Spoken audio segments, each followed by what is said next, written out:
Very good evening. Every Wednesday మనం GK class అయితే చూస్తూ ఉన్నాం. దానిలో భాగంగా ఈరోజు ఫారెస్ట్ అడవుల గురించి మనం డిస్కస్ చేద్దాం.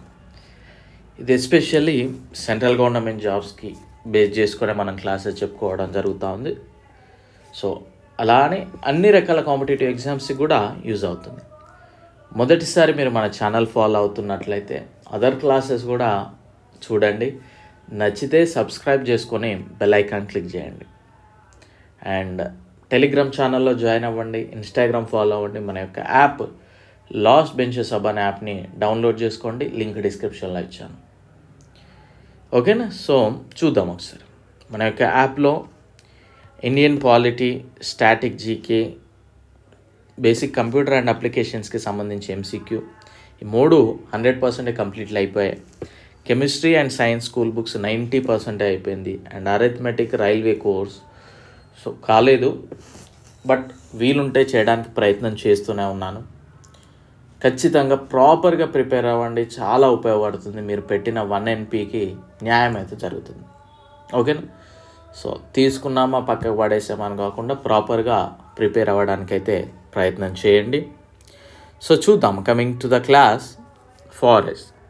సో ఏ విధంగా అడుగుతాడు ఎగ్జామినర్ అంటే కొన్ని సూపర్లేటివ్ క్వశ్చన్స్ అడిగే అవకాశం ఉంటుంది. ఎక్కడ అతిపెద్ద ఫారెస్ట్ ఎక్కడ ఉంది, లేదా ఎంత విస్తీర్ణం ఉండాలి, ఇలాంటి సూపర్లేటివ్ క్వశ్చన్స్ అడిగే అవకాశం ఉంటుంది. అండ్ దాంతోపాటు పర్టిక్యులర్ ఆ ఫారెస్ట్ నేమ్ ఇచ్చేసి ఇది ఏ రాష్ట్రంలో ఉంది అని అడిగే అవకాశం కూడా మనకి ఎక్కువగా రైల్వేస్లో స్టాఫ్ సెలక్షన్ కమిషన్లో కనిపిస్తూ ఉంటుంది. మరీ డెప్త్గా ఏం అవసరం లేదు, అంత నో నీడ్. ఓకేనా? రైట్. సో నల్లమల ఫారెస్ట్ వచ్చేసి మనకి ఆంధ్రప్రదేశ్, మొలాయ్ ఫారెస్ట్ వచ్చేసి అస్సాము, మొలాయ్ ఖాతోని అస్సాంలోనే ఉంది ఇది కూడా, అబుజ్మర్ ఫారెస్ట్ ఛత్తీస్గఢ్, బైకుంఠాపూర్ ఫారెస్ట్ వెస్ట్ బెంగాల్, గుర్తుపెట్టుకోండి ఇది. బిచర్గానికా మ్యాంగ్రోవ్స్ ఫారెస్ట్ ఒడిస్సా, ఇది కూడా గుర్తుపెట్టుకోండి.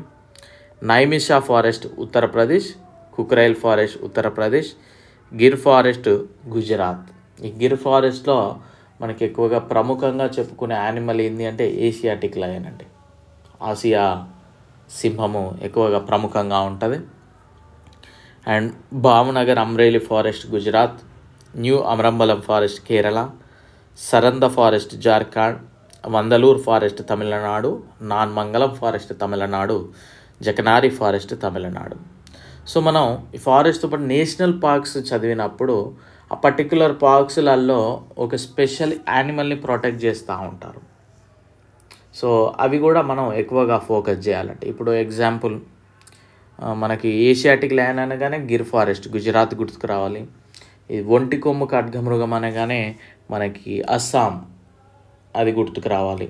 సో ఈ విధంగా కొన్ని పర్టిక్యులర్ యానిమల్స్ అయితే మనకి గుర్తుకు రావాలి. సో ఇది ఎప్పుడైతే చదువుతారో ఫారెస్ట్, సైమల్టేనియస్లీ నేషనల్ పార్క్స్ కూడా చదవడానికి ప్రయత్నం చేయండి. ఓకేనా? రైట్. కొన్ని సూపర్లేటివ్ క్వశ్చన్స్ కనుక చూస్తే భూమాత ఊపిరితిత్తులు అని వేటిని అంటారు కనుక చూస్తే అమెజాన్ అడవులని భూమాత ఊపిరితిత్తులు అంటాం. ఎందుకంటే 6.7 మిలియన్ స్క్వేర్ కిలోమీటర్స్ విస్తీర్ణంలో ఈ మనకి అమెజాన్ అడవులు అయితే స్ప్రెడ్ అవ్వడం జరిగింది. ఎంతండి? 6.7 మిలియన్ స్క్వేర్ మైల్స్. ఏం ఏరియా ఏం అడగడు, జస్ట్ భూమాత ఊపిరితిత్తులని ఏ అడవులు అంటారంటే అమెజాన్. ఎందుకు అని అంటే 20% ఆఫ్ ఆక్సిజన్ మనకి ఇక్కడ నుండే ఈ అడవుల నుండే ప్రొడ్యూస్ అవుతూ ఉంటుంది. అడవులు ఎక్కడ ఎక్కువగా ఉన్నాయంటే దక్షిణ అమెరికాలో ఎక్కువగా ఉన్నాయి. అడవులు ఎక్కడ ఎక్కువగా ఉన్నాయి? దక్షిణ అమెరికాలో. అసలు భూమాత ఊపిరితిత్తులు అని ఏమంటాం? అమెజాన్ని ఎందుకంటాం? ఎందుకంటే అడవి ఎక్కువ ఉంది కనుక. సో అమెజాన్ అడవులు ఎక్కడ ఎక్కువ ఉన్నాయి? దక్షిణ అమెరికాలో. సో దక్షిణ అమెరికాలో ఇంకా పర్టికులర్గా చూస్తే బ్రెజిల్లో ఎక్కువ శాతం స్ప్రెడ్ అయిపోయింది. ఆ సౌత్ అమెరికాలో మనకి పర్టికులర్ కంట్రీ కనుక చూస్తే బ్రెజిల్లో ఇంకెక్కువ స్ప్రెడ్ అయిపోయింది. భారతదేశంలో అడవులు ఎక్కువగా ఉన్న రాష్ట్రం మధ్యప్రదేశ్. భారతదేశంలో అడవులు ఎక్కువగా ఉన్న రాష్ట్రం మధ్యప్రదేశ్. భారతదేశంలో జాతీయ పార్కులు ఎక్కువగా ఉన్న రాష్ట్రం ఏదనేది కమెంట్ సెక్షన్లో తెలియజేయడానికి ప్రయత్నం చేయండి. భారతదేశంలో అడవుల విస్తీర్ణ శాతం వచ్చేసి 21.54% అండి.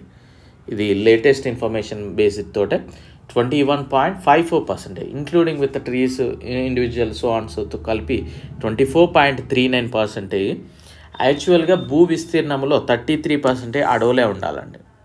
అంటే ఒక 100 కిలోమీటర్ స్క్వేర్ ఏరియా మనకి ల్యాండ్ ఉంటే అందులో 33 కిలోమీటర్ స్క్వేర్ ఏరియా అనేది మనకి ఫారెస్ట్లే ఉండాల్సిన అవసరం అవుతుంది. అప్పుడే మనకి అదొక మనం మంచిగా మెయింటైన్ చేస్తున్నట్లు.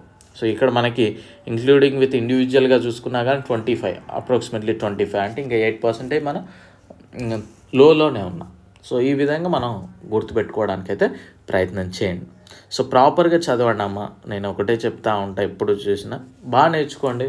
డెఫినెట్లీ నాలెడ్జ్ ఎక్కడికి పోదు, ఉపయోగపడుతుంది ఏదో ఒకరోజు. మీకంటూ ఒకరోజు ఖచ్చితంగా ఉండే ఉంటుంది. So no worries. I wish you very good luck. Thank you. All the very best.